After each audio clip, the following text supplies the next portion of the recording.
UP میں brow شریف میں ایک بہت بڑے عالم تھے، علامہ بدرالدین احمد قادری رحمۃ اللہ تعالیٰ علیہ، بہت بزرگ، بہت بڑے عالم تھے۔ ان کا مدرسہ آج بھی ہے، مدرسہ چلاتے تھے یہ۔ ان کے پاس ایک شخص آیا اپنے گود میں بچہ لیے ہوئے، روتے ہوئے، اور آ کر کے کہنے لگا حضور، ان کے ہاتھ میں کچھ زیور تھے، کہنے لگا حضور یہ زیور ہے، میری بیوی ختم ہو گئی، اور میری بیوی ختم ہو گئی تو اب میں چاہتا ہوں کہ یہ میری بیوی کا زیور ہے، آپ میری بیوی کے ایصال ثواب کے لیے مدرسہ میں قبول فرما لیجیے۔ اب وہ جیسے انہوں نے کہا نا، تو علامہ بدر ملت رحمۃ اللہ تعالیٰ علیہ نے یہ فرمایا کہ تمہاری بیوی کا جو یہ زیور ہے تم نے یہ لایا تو سارے حصے داروں کو بتا کے لائے کہ خود لے کے آ گئے؟ تمہاری بیوی کے زیور کا تم مالک نہیں ہو اس کے انتقال کے بعد، اب اس کے حصے کی تقسیم ہوگی، اس عورت کے مال میں کس کا کتنا حصہ بنتا ہے سب کا بٹے گا، کیا تم نے سب کو بتا کے لائے کہ خود لے کے آ گئے کہ میری بیوی کا مال ہے؟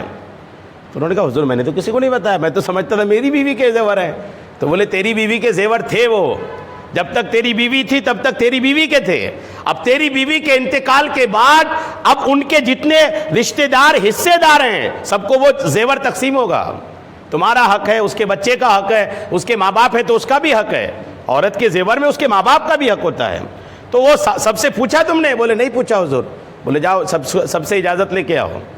وہ گھر گئے، سب سے اجازت لیے، چونکہ میت ابھی ابھی ہوئی تھی تو لوگوں نے اجازت بھی دے دیا، کیونکہ جب گھر میں نئی میت ہوتی نا تو لوگوں کو بڑا جنون رہتا ہے کہ ہم وہ بھی کر لیں وہ بھی کر لیں۔ جیسے 10-15 دن 40 دن گزرتا ہے پھر لوگ ایسا بھولتے ہیں نا کہ پھر ٹھیک ہی ہے۔ تو اب وہ تازی میت تھی تو سب نے اجازت دے دی کہ جاؤ آپ مدرسے میں دے دو۔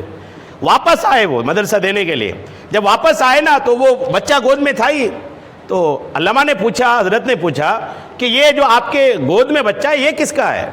بولے میرا ہی ہے، میری بیوی جو ختم ہوئی اسی کا بچہ ہے۔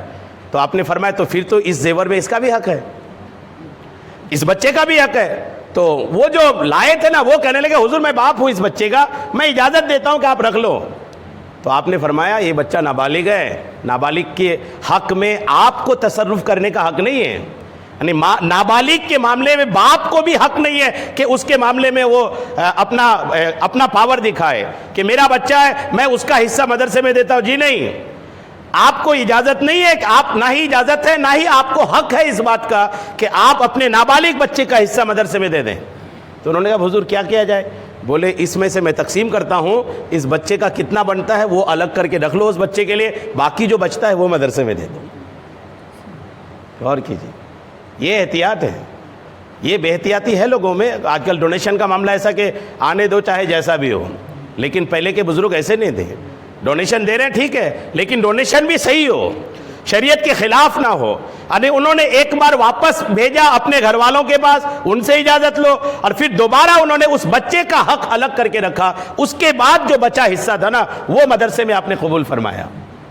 یہ بہت دھیان دینے والی بات ہے کہ لوگ جو ہے نا وہ یتیم کے مال پہ بھی بہت زیادہ ایسا معاملہ کرتے ہیں، اور نابالغ کے مال پہ بھی کرتے ہیں، یتیم کے مال پہ بھی کرتے ہیں لوگ۔ جیسے کسی کے بھائی کا انتقال ہوا اور اس بھائی کے نابالغ بچے ہیں، اب اس بھائی کے جو دوسرے بھائی ہوتے ہیں نا تو وہ اپنے یتیم بھتیجوں کا خیال رکھے بنا اپنے بھائی کے مال سے وہ تیجا بھی کر رہے ہیں، چالیسواں بھی کر رہے ہیں، خوب دعوتیں اڑا رہے ہیں، اور پھر اس کے بعد تقسیم بھی کون اتنا ایمانداری سے اپنے یتیم بھتیجوں کو دیتا ہے؟